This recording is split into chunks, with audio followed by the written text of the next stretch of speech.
Back on the E36 today. I wanted to do something that I didn't do before I did the front suspension, but I wanted to measure the ride height. Measuring at the jack points, the ideal setup is 5.5 in the front, 6 in the rear. So let's see where we're at. I'm at 5.25 in the front right now.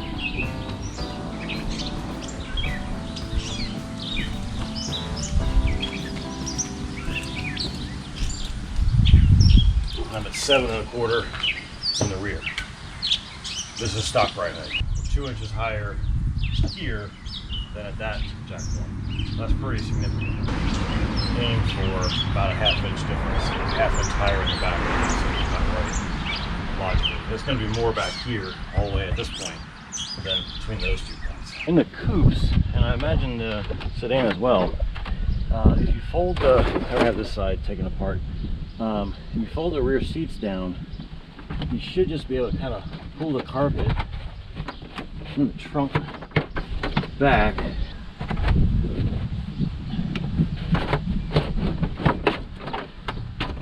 Trying to pull it from under the speaker, pull it back, and then you got this like sound insulation. You just gotta like kind of finagle it out of the way, and then you get access to your top shock mounts right there. All right, so we're going to take the rear calipers off, and the way that I am going to do this is I'm going to crack the hose loose, the 14 coming into the caliper.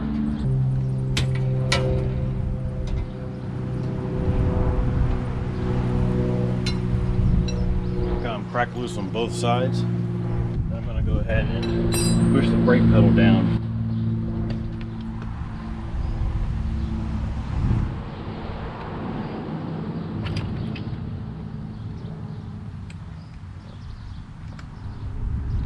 And then I'm going to go ahead and take the caliper off. By breaking it, cracking it loose, you're going to relieve the pressure so that by pushing on the brake pedal, it's not going to depress the piston at all. So you should still be able to take the caliper off. The reason why you do it that way, as opposed to just squeezing your brake line, is you can do damage to the brake line. You're not supposed to do it that way. You know that is how a lot of guys do it. A lot of techs, I should say, male or female. This way, you don't have to squeeze the brake line, and the brake fluid won't just continually drip out of the car. You're going to lose some, obviously, but this way you don't just run everything completely dry and really bleed every single thing. Now I'm going to crack the 16 mil bolts on the calipers loose. Alright, so I'm just going to take these off and we'll come back.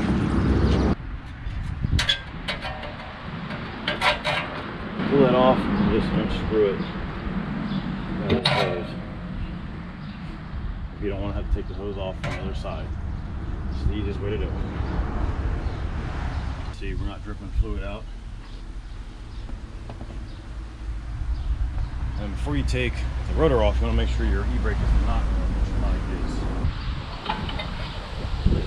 is. Turn it now. And I got to find the Allen to take that off. So just for taking this off, go ahead and put the e-brake back on. Because that'll hold your brake still. It should at least. You can crack that loose.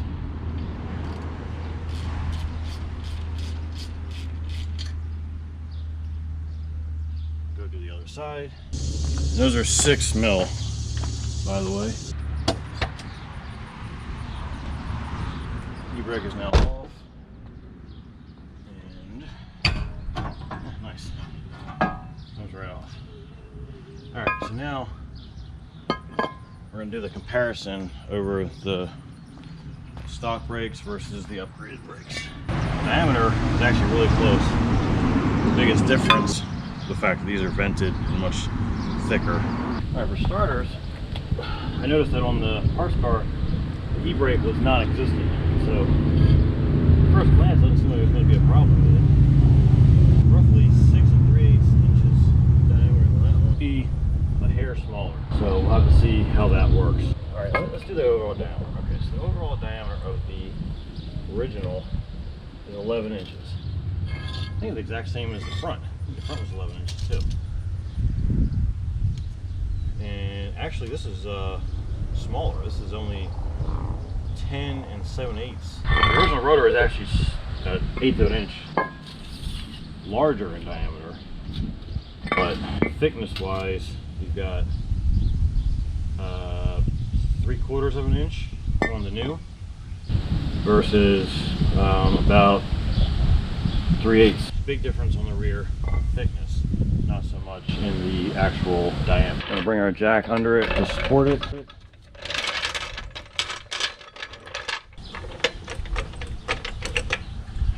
Just put it like that, just put a little bit of upward pressure on it. I'm going to hit that with some PB Blaster. I did replace these about 7 years ago, so they have been off at some point, but not recent. Actually, no, I did just have this one off because I actually replaced the spring on this side. This spring was actually broken when I got the car back about a year ago. This one is new, so this has been a part on this side. And that is an 18 bolt that goes through that.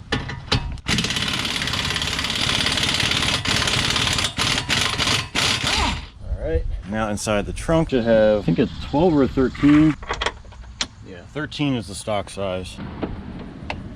The magnet is holding it up on the speaker.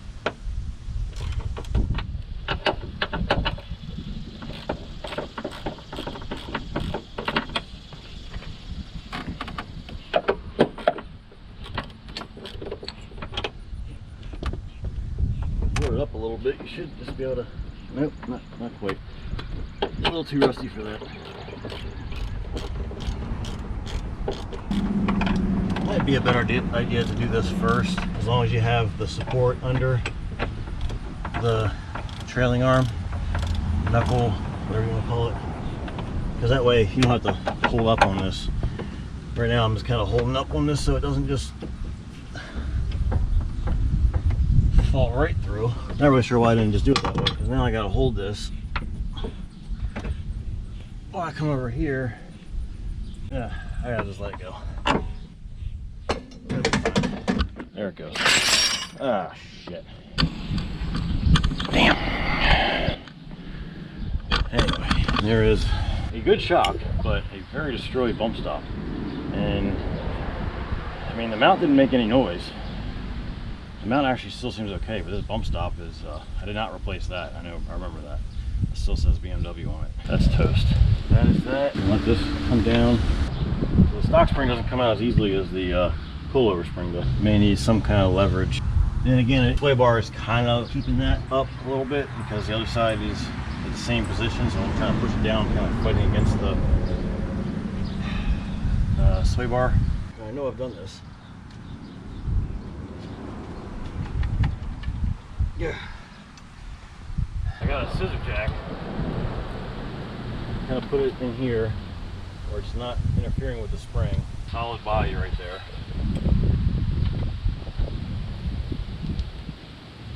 See if we can just push it down like that. You don't need to do a whole lot. That should be enough. A little more.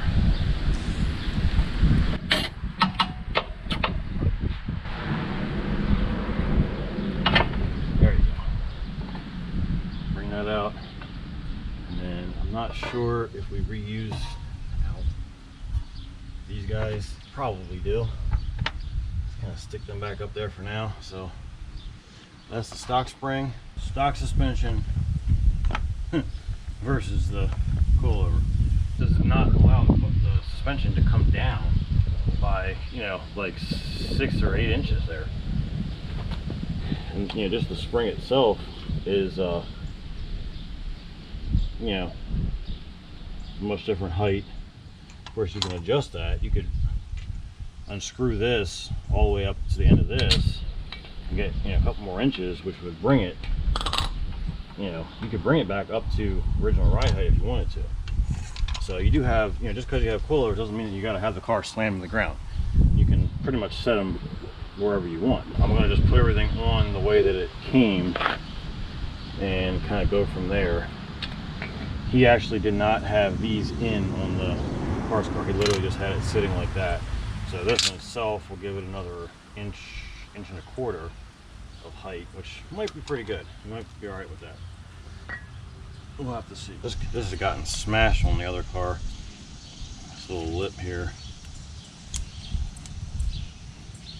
And I'll see if I can pry that back up. Not sure how much of a difference this makes, but it's there for a reason, I guess.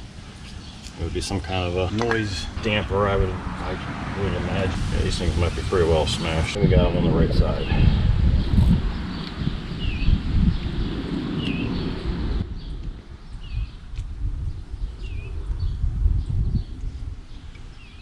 We're going to do this way up because it'd be easier to adjust it.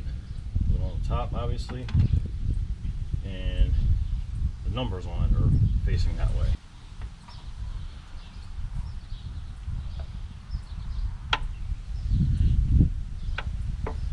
Now, this doesn't want to go in this hole easily, at least. I feel like it will, though.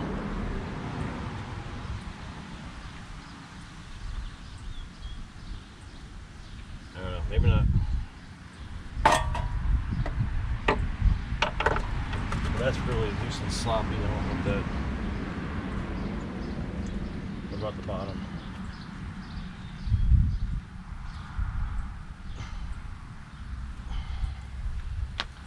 Need some lube. Where's my lube? There it is.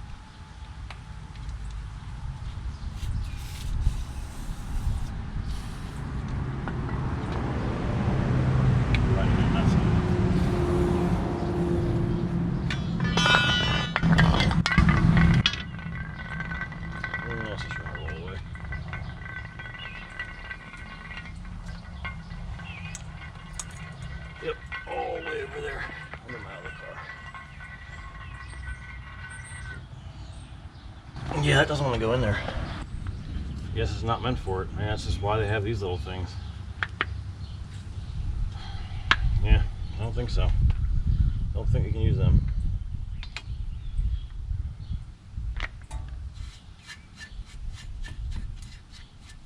Clean out some of that dirt that's in there. You guys can't even see what I'm doing now, can you?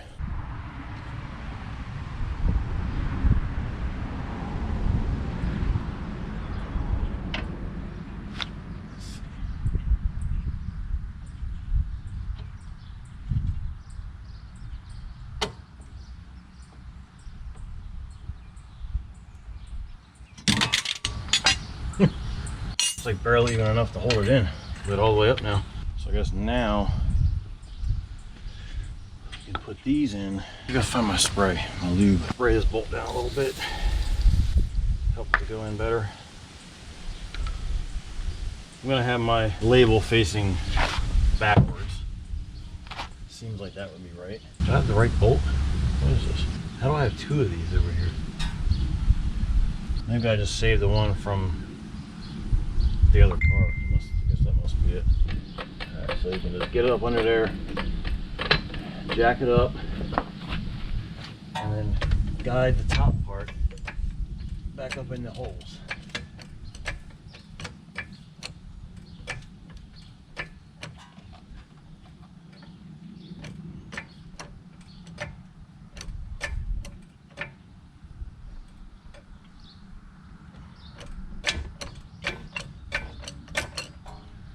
Just like that. I'm just gonna go ahead and put the nuts back on, tighten it down. All right, so let's see if this fits on here.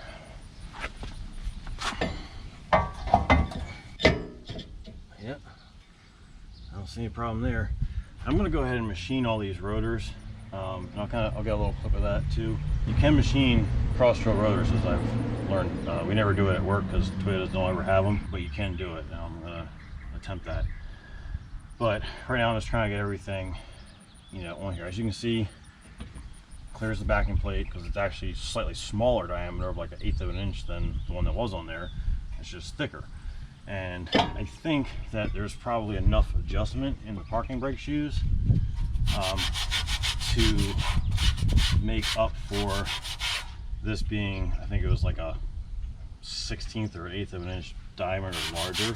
just gonna go ahead and sand these shoes a little bit.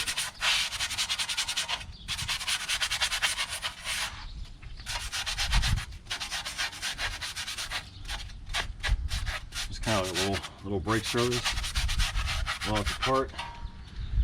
I'll sand in here. There's quite a bit of rust on these because these were not being used on the other car. So just try to get as much off as you can.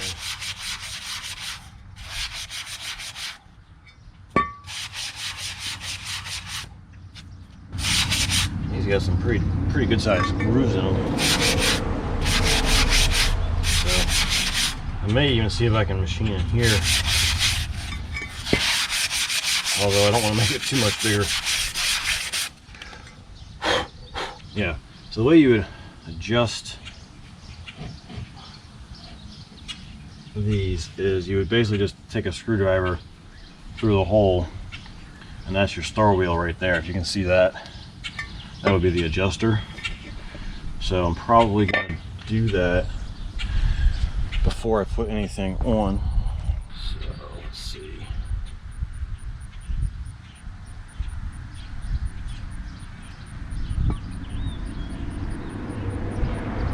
See which way. All right, so going like this looks like it should be expanding it.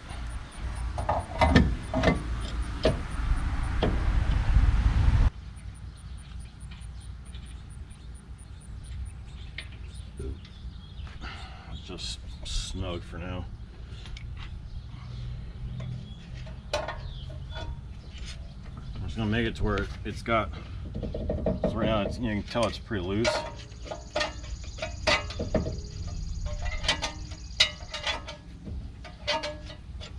And of course, the e-brake handle is down right now. You gotta like kind of feel around in there until you can get it on and turn it.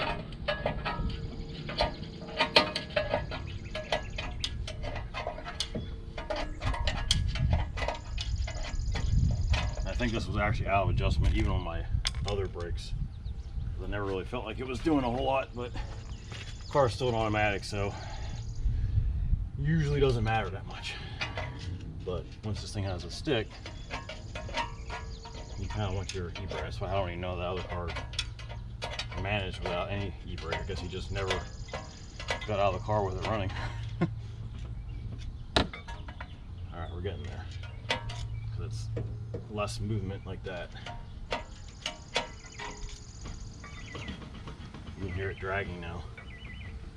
So that's probably good just like that. We'll just do a little more.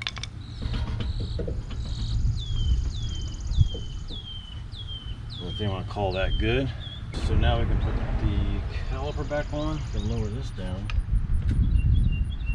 We've got it tightened, the strut is tightened up. Spring is in there pretty nicely, I would say. I guess you'd have to adjust the spring and this if you wanted to raise it, because they both had to get longer. I don't know, let's play around with that. At least let us see that the parking brakes don't seem like they're going to be an issue. I was kind of worried that I wasn't going to be able to reuse the same parking brake setup. So it looks like it'll work fine.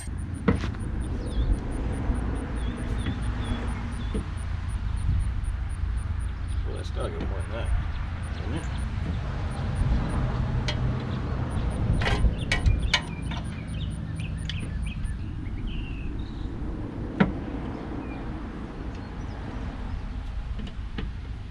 Probably need to put a disclaimer in the front of my videos at this point, just saying, just do what I do at your own risk. Because, you know, it's not necessarily the correct way to deal with everything.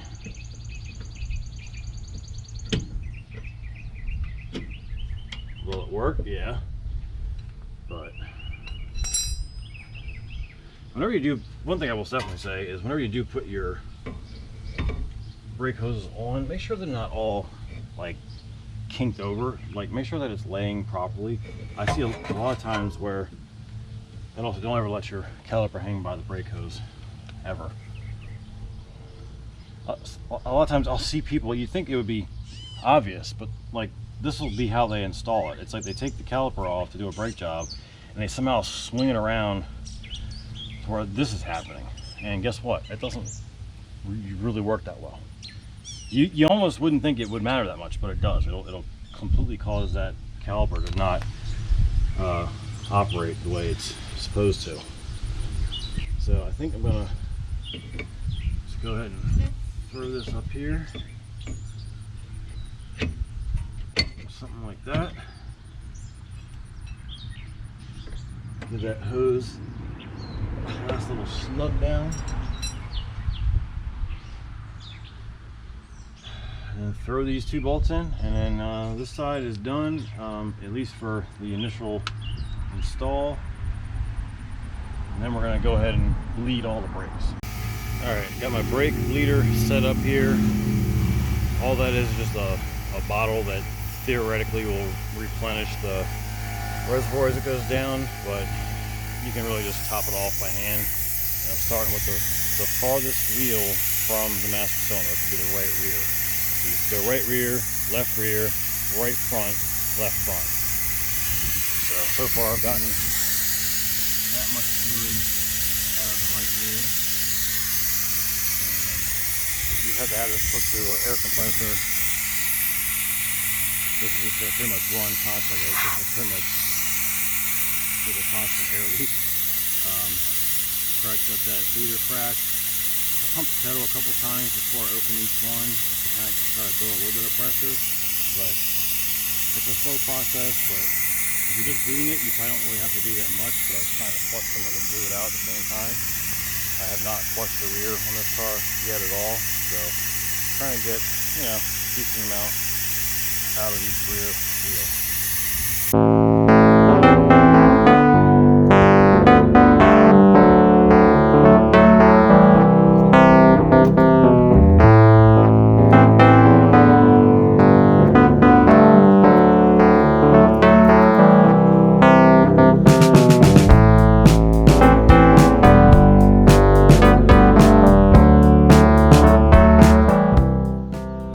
Thanks for watching, guys.